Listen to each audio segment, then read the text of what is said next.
Billions of brain cells are not done forging links with billions of other brain cells.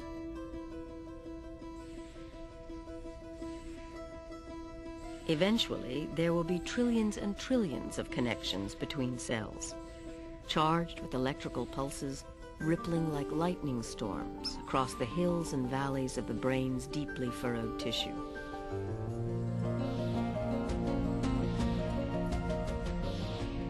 Every cell in its place, every link between cells carefully organized. Nothing random, nothing arbitrary.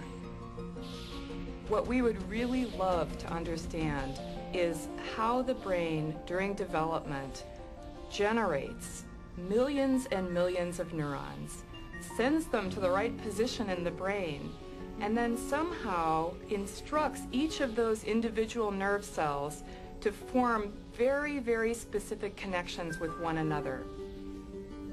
You can think about development like a play that follows a script that is written down by the genetic code, but it has no director, it has no producer, and it has a bunch of actors that have never spoken their lines before.